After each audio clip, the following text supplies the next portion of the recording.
ॐ व्रजे वसन्तं नवनीतचौरं गोपाङ्गनानां चदुकूलचौरं श्रीराधिकायाः हृदयस्य चौरं चौराग्रगण्यं पुरुषं नमामि। आप सौने जय श्री कृष्ण, जय सियाराम, हरिओम। श्रुतधर श्रोताओ अने सोशल मीडिया माध्यम थी जोड़ायेला जिज्ञासु आप सौ रसिको आओ। जे कई पण आज समय मळ्यो छे आ समय में आपणा शास्त्रों में कर्म ऊपर शू शास्त्र बात करे छे, थियरी ऑफ कर्मा शू छे, अने गरुड़ पुराण ने साथे लई अने आपणे सौवे आगळ चालवू छे। आम तो कर्मनी वात करवी ई अलग बात छे अने कर्मने जीवन में जीवવું ने आ पण अलग बात छे। वातो पण मणभर अने टणभर अत्यारे कहेवाय छे, केटલું બધું કહેવાનું કહેવાય છે, પણ કણભર પણ એનું જ્યારે આચરણ થાય ત્યારે ખરા અર્થમાં જીવનમાં તેની સાર્થકતા કહેવાય છે। પણ આપણા શાસ્ત્રો તો બહુ જબરદસ્ત એક વાત કરે છે કે કર્મનું થોડુંક પણ આચરણ અથવા તો કર્મને બરાબર સમજી લઈ અને જીવનમાં ઉતારીએ તો એ વ્યક્તિ છે એ આખું આ જે ચક્ર છે, આખી જે સાયકલ છે, સર્કલ છે, એમાંથી સહજ મુક્ત થઈ જાય। પણ કર્મનું જે આખું પરિણામ છે અથવા જીવનનું આપણે જે પરિણામ છે અને તેને આપણે ખરા અર્થમાં મૃત્યુ કહીએ છીએ। આ મૃત્યુનું પણ જો એકમ કે મૃત્યુનું પણ જો મધ્યત્વ બિંદુ હોય ને તો તે પણ મૂળ આવી જાય કર્મમાં। એટલે વ્યક્તિએ કેવા કર્મો કર્યા છે અને એ કેવી રીતે જીવ્યો છે એનું આખું આકલન, એનું રિઝલ્ટ, અને તે છે જેને આપણે કહીએ છીએ મૃત્યુ। અને એટલા માટે જ ગરુડ પુરાણ તો બહુ અદ્ભુત રીતે, ખાસ કરીને ગરુડ પુરાણમાં પણ પ્રેતખંડ છે અને પ્રેતખંડની અંદર જે આખી ચર્ચાઓ કરેલી છે, આ ચર્ચા જે કરે ને એટલે દાખલા તરીકે એક વ્યક્તિ આમ જતો હોય અને જતાં જતાં કંઈક વચ્ચે કંઈક આડું આવ્યું અને ગાડીમાં કેમ બ્રેક મારે, અને બ્રેક મારે એટલે કે આમ હલબલી જાય। આમ તો જ્યારે પણ બમ્પર આવે ને ત્યારે બ્રેક મારતા હોઈએ છે, એમ માણસ હલબલી જાય, એમ જીવનમાં ભગવાન ક્યારેક નાની નાની બ્રેક આપતો હોય છે। અને આ બ્રેક શા માટે હોય છે તો કે આપણી જાગૃતતા માટે હોય છે, પણ બહુ આપણે જાગતા હોતા નથી। કોઈ કવિએ બહુ સરસ વાત કરી છે કે महत संस्कृति को भूले जा रहे हैं, गलत विकृति में फंसे जा रहे हैं, सरल प्रकृति से बिछड़ जा रहे हैं, खुदा जाने अब हम कहाँ जा रहे हैं। આપણે ક્યાં જઈ રહ્યા છે એનું માપદંડ દેનાર કોણ તો આપણે પોતે જ છીએ। પણ વ્યક્તિ પોતે જ છે તે ગાંધારીની જેમ આંખે પટ્ટી બાંધી દીધી છે અને આંખે પટ્ટી બાંધી દે એટલે હું કહું ને એ બધું બરાબર જ લાગે, પણ એવું કાંઈ હોતું નથી। તો મૃત્યુ થાય અને જીવાત્મા કેવી રીતે શરીર છોડે છે, ગરુડ પુરાણમાં તો આની આખી ચર્ચા બહુ સહજ રીતે છે। એના ઉપરથી પણ એક રિઝલ્ટ શીટ આખી તૈયાર થાય છે કે વ્યક્તિ કેવો જીવ્યો છે। અથવા તો જેણે આખું વર્ષ છે એ પરીક્ષામાં તૈયારી કરી હોય અને પરીક્ષામાં તૈયારી કરી હોય તો જ એ કંઈક એક્ઝામમાં છે સારું પોતાનું પરફોર્મન્સ લખી શકવાનો છે। જેણે કાંઈ નથી કર્યું તો એ પછી જય માતાજી જ કરવાનો છે, જય સિયારામ કરવાનો છે। તો વ્યક્તિ જ્યારે શરીર છોડે અને ત્યારે હવે પહેલાં ગરુડ પુરાણમાં પહેલાં વાત કરીએ કે એક વીછી, આમ તો વીછી કોઈને કરડ્યો છે આમાંથી? સારું, કોઈને કરડે નહીં। હા, બંને ગીતાઓને જ આમ ગીતાનો વર્ગ અહીંયા છે અને બંને ગીતા, એ ગીતા માસી ને ગીતા મામી બંનેને વીછી કરડ્યા છે। સારું, કોઈને કરડે નહીં, પણ વીછી જેને કરડે ને એને અનુભવ હશે કે અહીંયા ઠેઠ સુધી તમરા બોલી જાય, અહીંયા સુધી મગજ સુધી તમરા બોલી જાય। વીછી નાનો હોય કે મોટો હોય, અહીંયા મગજ સુધી તમરા બોલી જાય। તમરા બોલી જાય એનો વાંધો નહીં, બીજાને તમરા બોલાવવા નહીં। તો વીછી કરડે, એક વીછી કરડે અને અહીંયા સુધી તમરા બોલી જાય તો એક સાથે 100 વીછી કરડે અને કેવું આમ દર્દ હશે, આ અનુભવની વાત છે। આવું જીવાત્મા છે, એ પેઇન, એ પીડા તે જીવાત્મા અનુભવે। અને હા હા કુર્વન, આવા તો બધા ગરુડ પુરાણમાં વિશેષણ આપ્યા છે કે હા હા કરતો પોતાનો પ્રાણ છોડે. એક વાત બરાબર યાદ રાખવાની કે કયા દરવાજેથી જાય છે તે પણ બહુ મહત્ત્વનું છે. આમ તો કળિયુગમાં આમ તો અહીંયા જે આ બ્રહ્મરંધ્ર યોગશાસ્ત્ર એમ કહે છે કે જીવ જ્યારે માના ગર્ભમાં આવે ને ત્યારે એ પણ બ્રહ્મરંધ્ર, આ જે શિખાનો ભાગ છે ને આને બ્રહ્મરંધ્રનો ભાગ કહેવાય. એટલે અહીંયાથી જીવ પિંડમાં આવે અને ખરેખર જાવો પણ ક્યાંથી જોઈએ? અહીંયાથી જ જવો જોઈએ. પણ એવું કોઈ બહુ મહાપુરુષો કે જે મહાત્માઓ છે એ અહીંયાથી આમ જીવ જાય. અને તો આ એક પહેલો દરવાજો છે કે જીવ અહીંયાથી જાય. અતિ મહાપુરુષ હોય જેના કેન્દ્રમાં ઈશ્વર સિવાય કાંઈ ન હોય એવા પણ જીવાત્મા હોય છે. એવા પણ ઉદ્દેશ્ય નક્કી કે મારે આ એકે ચક્રમાં ફસાવવું નથી, ઈશ્વર સિવાય આપણે બીજું કાંઈ જોઈએ નહીં, આ સંકલ્પ સાથે જીવ્યો હોય આવા મહાપુરુષો હોય એ બ્રહ્મરંધ્રમાંથી જ્યારે એનો પ્રાણ જાય. ચાલો હવે એ બ્રહ્મરંધ્રમાંથી સહેજ નીચે ઉતરીએ એટલે બંને આંખ આવી જાય. અને સિમિલર તે અહીંયા બંને કાન છે. તો આંખમાંથી કે કાનમાંથી જીવ જાય તો શાસ્ત્ર એમ કહે છે કે તે દેવ યોનિમાં એ તે દેવતા બને. ત્યાર પછી નાક આવી જાય. આ બધા જ છિદ્ર છે, આ બધા જ દરવાજા છે. છિદ્રમાંથી જાય તો દેવતા કરતાં નીચો, મનુષ્ય કરતાં ઉપર, જેને ઉપદેવતાઓ કહેવાય છે કે તે બને. અને ત્યાર પછી આવી જાય મોઢું. મોઢું છે તે ખુલ્લું રહી જાય. આમ તો જેટલા પણ મુખથી પ્રાણ જાય છે તો શાસ્ત્ર એમ કહે છે કે બધા જ રિટર્ન ટિકિટ છે તે થવાના છે. એ બધા જ છે એ પાછા મનુષ્ય છે તે બને છે. અને પછી શાસ્ત્ર કહે છે સાવધાન, અહીંયાથી નીચેના ભાગમાંથી જ્યાંથી આપણે મળમૂત્ર છોડીએ છીએ ત્યાંથી જો પ્રાણ જાય તો બહુ અઘરું. મનુષ્ય સિવાયની જે બીજી યોની છે તે તેને ભોગવવી પડે. એક સરસ મજાનો શેર છે, બધો આધાર છે એની જતી વેળાના જવા પર, મિલનમાંથી નથી મળતા મહોબતના પુરાવાઓ. એ કેવી રીતે જાય છે એ જવું ને એ પણ આખું એક આકલન કરી દે છે. તો સહજતાથી પ્રાણ કોનો જાય? શાસ્ત્ર એમ કહે છે કે જે કર્મ વિદ્યા જાણ્યો હોય, જેના કેન્દ્રમાં ઈશ્વર હોય. જો આપણે બધા જ છે ને ગામને દેખાડવા માટે, સમાજને દેખાડવા માટે, ગામમાં તો બધા જ સારા હોય છે, પણ વ્યક્તિ આપણે જ્યારે અંદર જોઈએ ને ત્યારે ખબર પડે કે હજી કેટલું બધું કામ છે તે ભીતર છે તે કરવાનું છે.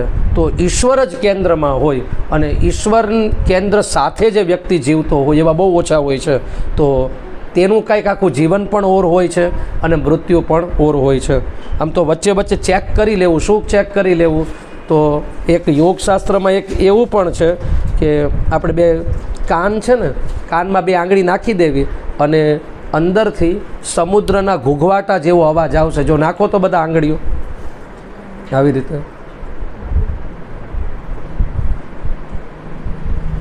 ઓમ આવે છે બધાને? બરાબર ને મામા? આ અવાજ આવે ને તો સમજી લેવાનું કે હજી બરાબર છે. જો આ અવાજ બંધ થઈ જાય તો સમજી લેવાનું કે 6 મહિના છે. આ 6 મહિનામાં એ છે તે રિટર્ન ટિકિટ છે. 6 મહિનામાં છે તે જવાનું છે. તો આવા બધા સરસ સરસ નુસ્ખા પણ આવી ગયા છે. તો કહેવાનો અર્થ એ છે કે આવી રીતે પ્રાણ જાય. અને ભગવદ્ ગીતા તો એમ કહે છે કે મૃત્યુ વખતે છેલ્લે વિચાર જે હોય એ વિચાર છે તે બીજા જન્મનો કારણ બને છે. આપણા મનમાં શું હોય છે? જો મનમાં જે હોય એ તો દેખાવાનું નથી. એ ક્યારેક ક્યારેક વિચારથી, ક્યારેક ક્યારેક બોલીને, કે ક્યારેક ક્યારેક આપણા લખણથી, એટલે કે આપણે જે કામ કરીએ છીએ એનાથી તે બહાર આવવાનું છે. પણ છેલ્લે જે વિચાર હોય છે એ વિચાર બીજા જન્મનું કારણ હોય છે. એક વસ્તુ કે સરસ મજાનું આ જે બોડી મળ્યું છે, જે શરીર મળ્યું છે, એક તો બ્રાહ્મણ શરીર. એક સામાન્ય કાર લેવા જઈએ, નામદેવભાઈ છે તમને ખબર છે, કાર લેવા જઈએ તો પણ કાર 5-6 લાખથી શરૂ થાય અને કારના બધા ફીચર્સ બદલાય એ રીતે કાર છે એ મોંઘી થતી થાય. હમણાં ભલે જીએસટી ઘટ્યું પણ કારની કિંમત તોય સારામાં સારી કાર લેવા જઈએ તો 8-9 લાખ રૂપિયાની આવે. તો કારની કિંમત પણ આપણે વેલ્યુ આપીએ છીએ 8 લાખ, 9 લાખ, 10 લાખ. તો વિચાર કરો આ યંત્રની પણ કેવી વેલ્યુ હશે. એમાં પણ પાછું બ્રાહ્મણ શરીર. એમાં પણ મન બુદ્ધિ ચિત્ત અહંકાર બરાબર ભગવાને આખી આપણને સમજણ આપી અને બરાબર મોકલ્યા છે. આવું શરીર અને આ આખી કાર મળી છે, આ યંત્ર મળ્યું છે, અને આ યંત્રમાં જો જે કરવાનું છે એ આપણને ઉદ્દેશ્ય જ ખબર ન હોય. દાખલા તરીકે સરસ મજાની છગનભાઈ છે તે કાર લઈ આવ્યા અને કારનો ઉપયોગ કચરો ભરવામાં કરે તો, અને રોજ અવાજ સંભળાય, સ્વચ્છ ભારત કા ઈરાદા કર લિયા. કાર નવી લીધી હોય અને નવી કારનો ઉપયોગ આમાં કરે તો કેવું હસવું આવ્યું કે નહીં?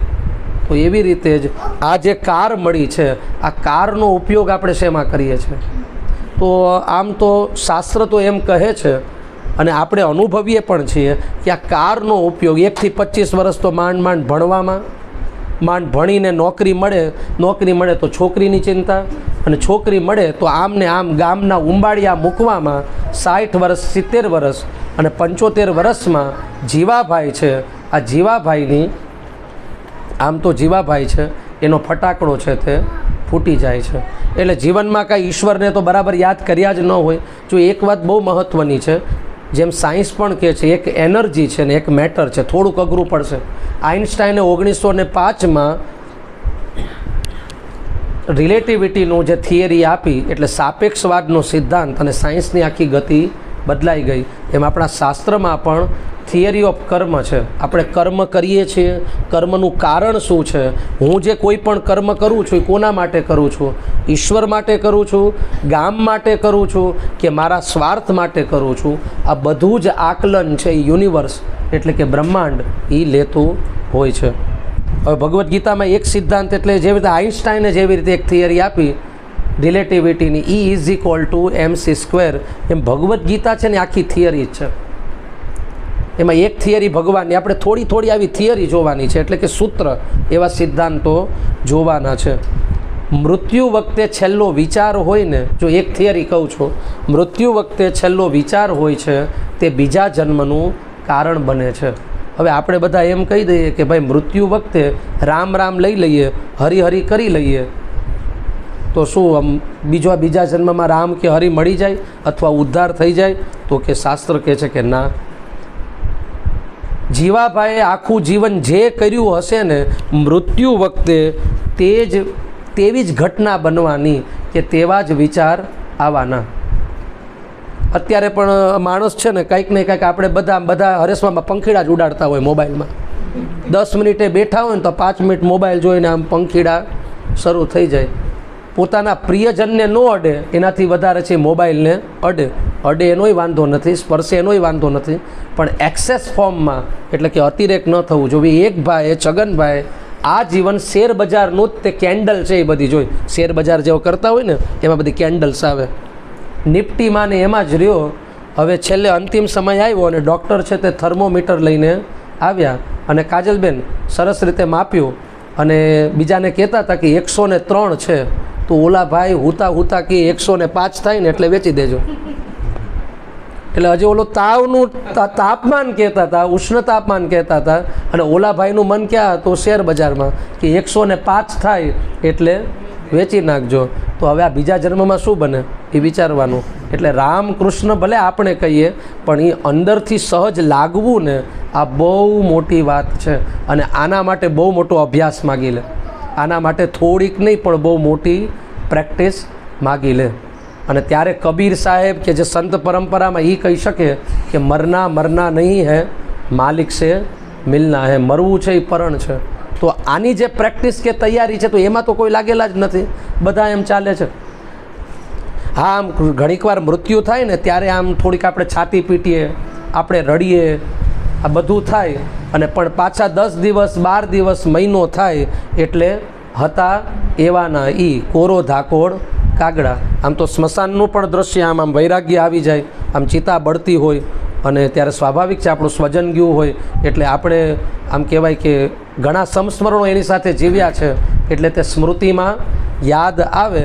પણ હવે તો સ્મશાનમાં પણ હવે એ જેને લાગતું વળગતા હોય 5-6 જણા જ તે એ આમ બહુ દિલથી રડતા હોય, બાકી તો 5 જણા કેવા ખાતર આવ્યા હોય, બીજા 10 જણા 20 જણા 25 જણા, અને ન્યાય મોટી વાતો ચાલતી હોય, મોબાઈલ ચાલતા હોય, અને એમાંય ઘરે આવે અને ઘરવાળીને કહે કે રામ ચા મૂકજો તો, એટલે કે ચા મૂકજો અને ચા મૂકી દે અને ચાની ચુસ્કી સાથે ઓલો જે સ્મશાનનો વૈરાગ્ય છે એ સહજ રીતે વયો જાય. મહાભારતમાં એક સરસ મજાનો પ્રશ્ન છે. યક્ષ અને યુધિષ્ઠિરનો સંવાદ છે અને એમાં યક્ષ યુધિષ્ઠિરને પૂછે છે કે આ જગતનું મોટામાં મોટું આશ્ચર્ય શું? અને ત્યારે યુધિષ્ઠિરજી બહુ આલા તરીન જવાબ આપે છે કે અહની અહની ભૂતાની ગચ્છંતી યમ મંદિરમ શેષા સ્થાવરમિચ્છંતી કિમાશ્ચર્યમ અતઃ પરમ. કેટલી મોટી વાત કરી. દરેકને ખબર છે કે આપણે બધાએ ગચ્છંતી યમ મંદિરમ, જેમ રામ મંદિર હોય, કૃષ્ણ મંદિર હોય, અહીંયા મહાભારતમાં શબ્દ શું આપ્યો? યમ મંદિરમ. યમ મંદિરમ એટલે કે મૃત્યુનું મંદિર. બધાએ જવાનું છે. ક્યાં? તો કે સંયમની પુરી, યમરાજના દ્વારે. આ બધાને ખબર છે, કોઈ અમરપાટો લઈને આવ્યા નથી. પણ શેષાહ સ્થાવરમ ઇચ્છંતી, પણ છતાં પણ જીવીએ છીએ એમ, કાવા દાવા એમ કરીએ, કપટ એમ કરીએ કે અમને કોઈ જોવાવાળું જ નથી. તો આનાથી મોટું છે તે આશ્ચર્ય બીજું શું હોઈ શકે? તો કહેવાનો અર્થ એ છે કે શાસ્ત્ર એમ કહે છે કે કર્મને જાણીએ, થોડીક આપણી ટેવ બદલીએ. આપણે જે કરીએ છીએ એમાંથી ઈશ્વર કેન્દ્રમાં છે કે સમાજ કેન્દ્રમાં છે? સ્વાભાવિક છે કે રૂપિયાનું મહત્ત્વ છે અને રૂપિયા જરૂરી પણ છે, પણ રૂપિયા આટલા પણ બધા ન ચડે કે ભગવાન છે તે સાઈડમાં રહી જાય. એક વાત બરાબર સમજી લઈએ કે એક ક્રિયા છે, બીજું છે કર્મ છે, ત્રીજું છે કર્મયોગ છે. ને એમાં આપણે બહુ અઘરો વિષય છે. આમ કથા હોત તો ચાલો ડાયરેક્ટ જ તે, પણ એક જ્યારે આપણે વિજ્ઞાન સમજવાનું હોય ત્યારે એમાં થોડુંક આપણું પણ મન લાગવું જોઈએ. થિયરી સમજવાની હોય તો એમાં થોડુંક આપણું પણ મન લાગવું જોઈએ. બીજું છે કે થોડીક આપણામાં શ્રદ્ધા પણ હોવી જોઈએ અને ત્યારે થોડું જ્ઞાન સહજ રીતે એની અંદર આવે. એક ભાગ્ય છે અને એક છે કર્મદેવ. હવે આપણે એમ કહીએ કે ભાઈ બધું મહેનતથી મળે, તો ભાઈ દુનિયામાં જોઈએ છે કે મહેનત કરવાવાળા તો ઘણા બધા કરે છે, હાર્ડ વર્ક કરે છે, ઘણા એવા પણ છે 18 કલાક 22 કલાક કામ કરે અને છતાંય રૂપિયા તો એમાં એની પાસે આવતા નથી. ઘણા એવા છે કે જેણે કાંઈ કર્યું નથી અને છતાં પણ એની પાસે એના ઘરે રૂપિયાનો વરસાદ થઈ જાય. આવું દેખાય છે? આમ પાછા મુંડી હલાવજો, આમ બધા બહુ સિરિયસ ન થઈ જતા, થોડીક સ્માઇલ આપજો. બહુ અઘરો વિષય કરો છો ને બહુ સિરિયસ થઈ ગયા. તો આવું પણ દેખાય છે. એક એવું પણ આપણને સમાજમાં દેખાય કે જેને ભગવાન સાથે કાંઈ નિસ્બત નથી, નાવા નીચોવાનો સંબંધ ભગવાન સાથે નથી અને એવા લોકો મોજું કરે છે. અને જે ભગવાન સાથે વળગેલા છે અથવા તો આપણને દેખાય છે ભક્ત, ભગવાનની ભક્તિ પણ કરે છે અને છતાં પણ આપણને દુઃખી દેખાય છે. તો પહેલો જ પ્રશ્ન થાય કે વાય? આનું કારણ શું? ઘણા એવા પણ છે કે રાતોરાત હવે જે અનંત અંબાણીના ઘરે જન્મ લેશે છોકરો, તો એ તો કેટલો મિલિયોનર થઈ ગયો, એને તો કાંઈ મહેનત કરવાની જરૂર ખરી? તો આ બધું જીવનમાં જે કાંઈ પણ થાય છે, જે શરીર મળ્યું અથવા તો બેય માણા ક્યાંના ક્યાંય દૂર હોય, એક ઉત્તર ધ્રુવ ને દક્ષિણ ધ્રુવ, એ છેડા મળવાના જ ન હોય, તો એવા ભટકાઈ ગયા અને ભટકાઈ ગયા જેવી રીતે આમ વીજળી થાય ને કેમ એક્સિડન્ટ થાય, એમ એવા ભટકાઈ ગયા કે પછી તો આમ રોજ ને રોજ આમ વીજળી થતી હોય. તો એક તો ટ્રેક્ટરનું ટાયર ને એક તો પાછું સાયકલનું પૈડું, આ બંને ભેગા થાય ને એ પછી રગાસ્યું ગાડું ચાલે. તો એ ચાલે તો એ બંનેને ભેગા કરનાર તો એ શું? આ નિયતિમાં કાંઈ આમ નામ થાય છે? બધું એક્સિડન્ટ છે કે એની પાછળનું પણ કાંઈ ઇગ્નિશન છે, એનું પણ કાંઈ ઇજન છે?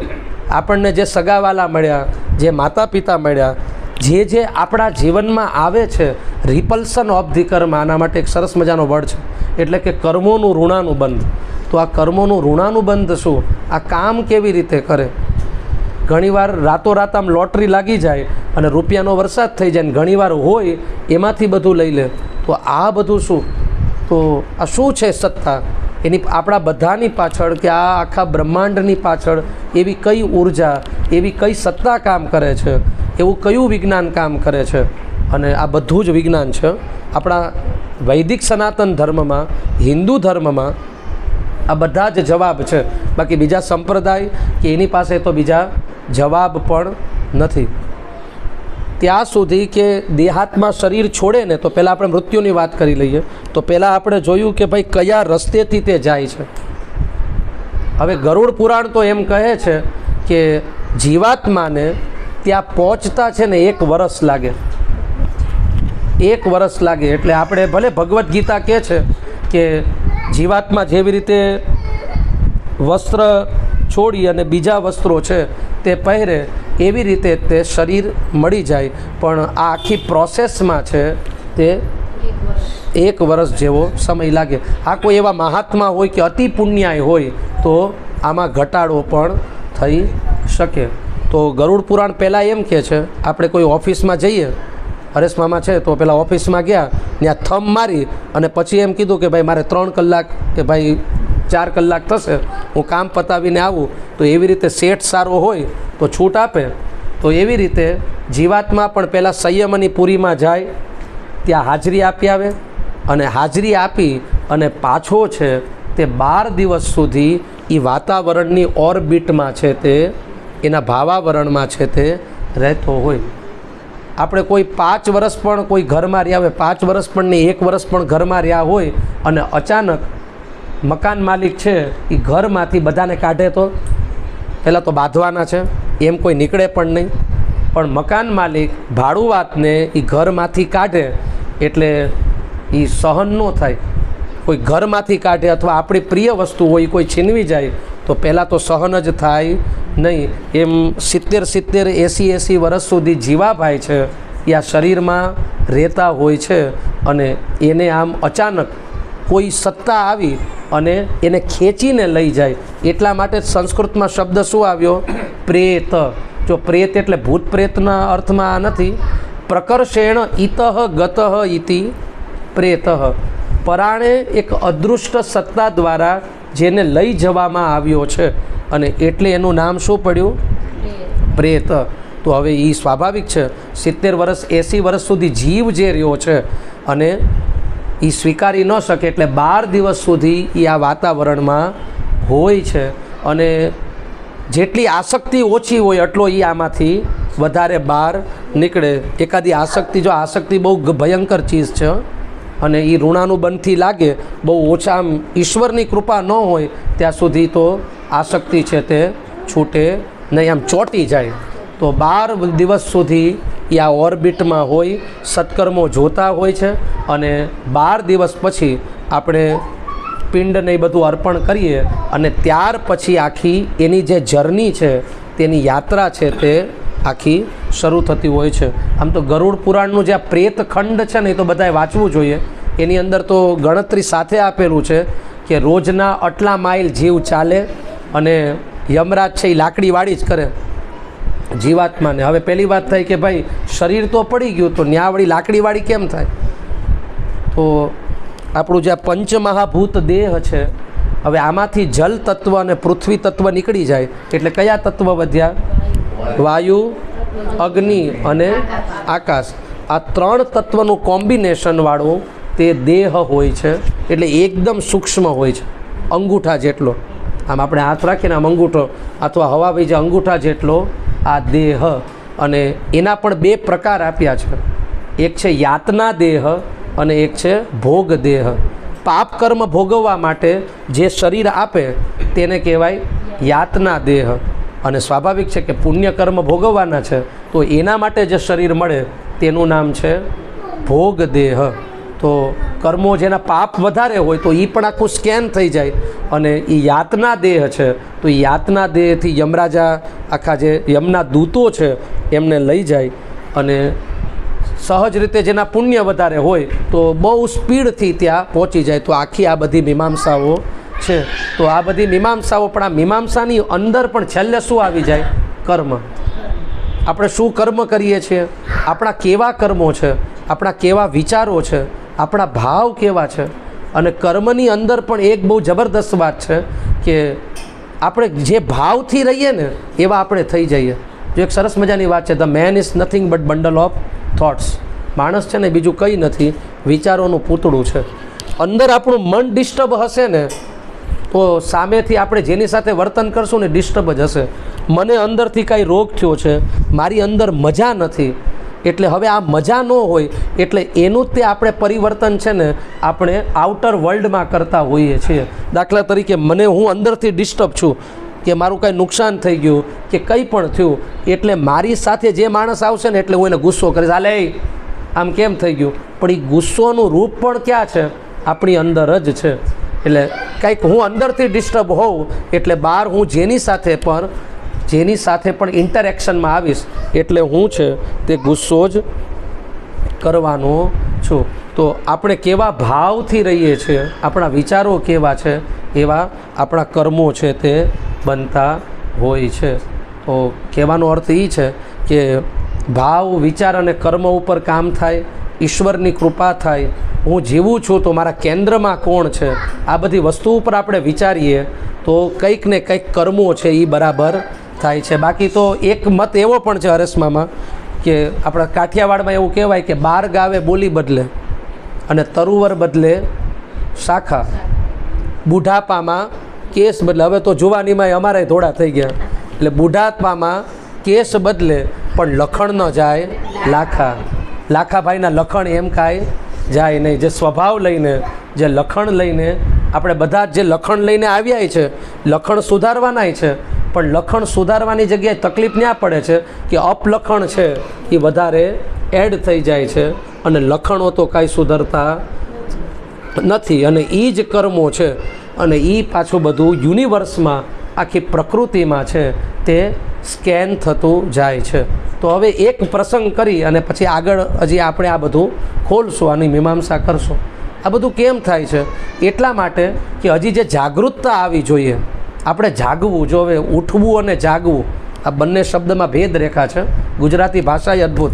ઉઠવું હોય તો એલાર્મ સેટ કરવો પડે અને જાગવું હોય તો વિચારોને સેટ કરવા પડે. તમે આટલા બધા શાંતિથી સાંભળો છો શા માટે? કે કંઈ જાગૃતતા છે, કે કંઈક આમ રસ પડ્યો કે ઓહો આવું બધું. તો આ વિચારોને સેટ કરવા પડે કે હું ક્યાં છું, મારે હજી સાવધાન થવું પડશે. તો હજી જે જાગૃતતા આવી જોઈએ એ જાગૃતતા, અવેરનેસ એ હજી પણ આપણામાં આવી નથી. જે મહાત્માઓ અને સામાન્ય માણસમાં ફરક કેટલો? એમાં ફરક છે જાગૃતિનો. જાગૃતિ છોકરીનું નામ હોય એ વાત નથી, પણ જાગૃતતા જે ભીતરની છે તેની વાત છે. કાશીનગરીમાં એક શેઠ, આ શેઠ છે અને આમ કહેવાય ને કે 4-5 ફેક્ટરી ચાલે, રૂપિયા તો છે ને આમ બેસુમાર દોલત એની પાસે. અને એક એવો મહેલ બનાવતો હતો કે સ્પેશિયલ જયપુરથી કારીગર બોલાવ્યા, એકસાથે 100 કારીગર, અને કે આવી રીતે નકશીકામ થવું જોઈએ અને મારી પેઢી પણ યાદ રાખે કે ભાઈ આ શેઠે આવી રીતે આવો સરસ મજાનો બંગલો છે એવી રીતે બનાવ્યો. તો આવી રીતે આમ સૂચના આપતા હતા અને ત્યાંથી એક મહાત્મા છે ને આમ પસાર થયા, એટલે એના દ્વાર પાસે આવ્યા અને શેઠની સામે જોવે છે, એક સ્માઇલ આપે છે, મરમાળું હસે છે અને ત્યાંથી જાય છે. એટલે શેઠને ધ્રાસકો પડ્યો એ કે આ મહાત્મા આવ્યા, કાંઈ માગ્યું નહીં અને હસીને ગયા. આમ પણ મહાપુરુષો હસે ને એ હસવામાં પણ કંઈક મર્મ હોય છે. એટલે શેઠ હવે વાંધો નહીં, આ ઘટના તો થઈ અને પછી ઘરે ગયો. ઘરે એના છોકરાને રમાડતો હતો અને જેવો જ આમ રમાડતો હતો ત્યાં પાછા એ મહાત્મા એના ઘરે આવ્યા.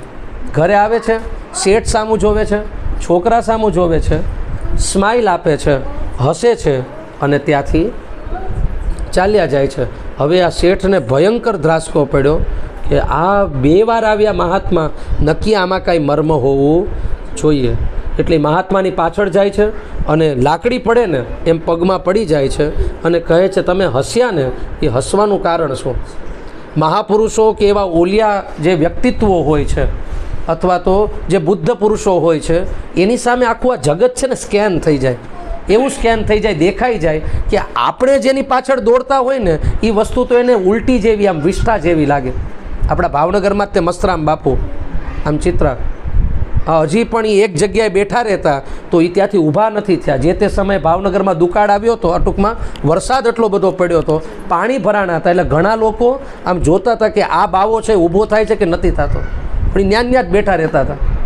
1 નંબર 2 નંબરે નહોતા જતા. આમ યોગી પુરુષો કેવા હોય, આમ ના મસ્ત થઈને રહેતા હતા. અને એકવાર કહી દે તો એ સાચું પડે, પણ એની પાછળ પણ એની આખી પોતાની સાધના હોય છે, એની જે મસ્તાની હોય છે, મસ્તાનીયત હોય છે તે હોય છે. તો સામાન્ય માણસ દોડે ને એ પાછળ મહાત્માઓ કે ભક્તો અથવા કર્મયોગીઓ, કર્મ વિજ્ઞાનીઓ છે, એનું સાયન્સ જાણી ગયા હોય છે એટલે દોડતા નથી. એટલે શેઠ છે તે મહાત્માને કહે છે કે તમે કેમ હસ્યા હતા. હવે મહાત્મા પણ ક્યારેય કંઈ બોલતા જ નથી હોતા, પણ આની સાથે પણ કંઈક ઋણાનું બંધ હશે અને એટલે કહે છે કે કાલે તું નદીના કિનારે મને મળજે, તને હું રહસ્ય છે એ ખોલીશ. હવે સ્વાભાવિક છે કે રહસ્ય તો બધાને જાણવું હોય. ભલે આપણે ભગવાનનું કાંઈ કરતાય ન હોઈએ, પણ કોઈ જ્યોતિષી આવે ને તરત કુંડળી બતાવવા માંડે કે આમાં શું છે. એટલે ભાઈ તું કરતો કાંઈ નથી, ભગવાન સાથે કાંઈ લેના દેના છે નહીં, 5 મિનિટ પણ ભગવાનનું કાંઈ કરતો નહીં હો અને પાછો કે મારો ભાગ્યોદય ક્યારે છે, મારો ભાગ્યોદય ક્યારે છે. તારો ભાગ્યોદય આવશે જ નહીં, આમ નામ જ પૂરું થશે. કારણ કે ભગવાન સાથે નાવા નીચોવાના જ સંબંધ હોતા નથી. આપણી વાત નથી કરતા, આખી આપણે મેન્ટાલિટીની વાત કરીએ છીએ, સોસાયટીની વાત કરીએ છીએ. તો આવું રહસ્યોદ્ઘાટન તો બધાને જાણવું હોય એટલે જાય છે એ વ્યક્તિ. અને ત્યારે એ મહાત્મા છે એમને કહે છે, પહેલાં કહે છે કે હું એટલા માટે હસ્યો કે તું જે આમ સરસ મજાનો બંગલો બનાવો છો, નકશીકામ કરો છો કે પેઢી દર પેઢી યાદ રાખે, પણ તને ખબર છે તું કેટલું જીવવાનો છો? 7 દિવસ. 7મા દિવસે જય સિયારામ થઈ જાય સાંજે. હવે વિચાર કરો, આવું આપણને ખબર પડે તો બધું મુકાઈ જાય. સહજ વૈરાગ્ય આવી જાય, પ્રવચન ઉપદેશ કાંઈ જરૂર ન પડે. આમ સહજ રામ રામ, આમ 7 દિવસમાં રામ પ્રગટ થઈ જાય. આ તો અત્યારે આપણે જીવીએ છીએ એમ કે અમર પાટો લઈને આવ્યા છીએ એટલે. અને એટલા માટે જાગૃતતા ક્યારે આવી જાય? સમય ઓછો હોય ને ત્યાં જાગૃતતા વધારે હોય. જો અત્યારે અડધી કલાક બોલવાનું છે ને તો બરાબર એકદમ પિન પોઈન્ટ સાથે ટોપિક લઉં છું. 4 કલાક કથા કરવાની હોત ને તો મજા થાત. કેમ? સમય વધારે છે. સમય ઓછો હોય ત્યાં અવેરનેસ છે તે વધારે હોય. તો 7 દિવસમાં ઉકલી જવાનો છો. આ પહેલું રહસ્ય ખોલે છે. બીજું રહસ્ય ખોલે છે કે તું જે શાંતિથી જે તારા દીકરાને સરસ મજાનો રમાડતો હતો, આમ વારંવાર ઊભો થઈને હાચવતો હતો, પણ એ પૂર્વજન્મનો લેણિયા જ છે, તારો પરમ દુશ્મન છે, કટ્ટર દુશ્મનને એ થઈને આવ્યો છે.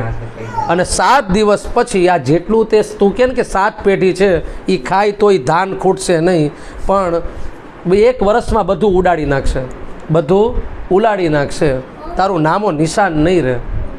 અને જ્યારે આમ કીધું ને, અને ત્યાં તો શેઠ છે ને આમ એમ પાણી થઈ ગયો, આમ એક તો થોડોક બેહોશ જ થઈ ગયો કે હમણાં પડી જાય. અને મહાત્મા ત્યાંથી ચાલ્યા જાય છે. આ 7 દિવસમાં એવી જાગૃતતા આવી ગઈ. અને જેમ પરીક્ષિતનો 7 દિવસમાં મોક્ષ, એમાં 7 દિવસમાં બધું સહજ છોડી, બધું અર્પણ તર્પણ સમર્પણ કરી અને તે શેઠ છે ને તે જાગૃત થઈ જાય છે. પણ એ શેઠને તો ખબર તો હતી કે મારી પાસે આઈ હેવ અ 7 days. આપણે તો એ પણ ખબર નથી કે કેટલા દિવસ છે. તો કહેવાનો અર્થ એ જ છે કે જ્યાં જાગૃતતા વધારે, જીવનનું લક્ષ્ય એક બરાબર. જો જીવનના લક્ષ્ય આપણે જે એક બધાનો અનુભવ છે, આપણે જે વિચારીએ ને એવું જીવનમાં થતું જ નથી. આપણું વિચાર્યા પ્રમાણે થાય ને એ તો ઓલા જુગાર રમતા હોય અને 10માંથી 1 દાવ કદાચ લાગે તો લાગે લોટરી, બાકી 9 ઘા છે ને 9 દા છે એ લાગવાના જ નથી. એમ આપણા વિચારો પણ એવા છે. વિચારોનો સંબંધ જીવન સાથે છે જ નહીં, તો વિચારો પ્રમાણે થતું નથી. હા, કર્મ પ્રમાણે થાય છે. તો એ કર્મને પ્રકારો કેટલા, કર્મો છે એ કેવી રીતે કામ કરે છે, એનું સાયન્સ કેવી રીતે છે, એ હજી આપણે કાલે જોશું. અહીંયા આપણે વિરામ આપીએ છીએ. આવો 1 મિનિટ માટે હરિનામ સંકીર્તનને ત્યારબાદ આપણે સત્રને વિરામ આપીએ અને પછીના જે નિત્ય પાઠ છે તે કરીશું. ઓમ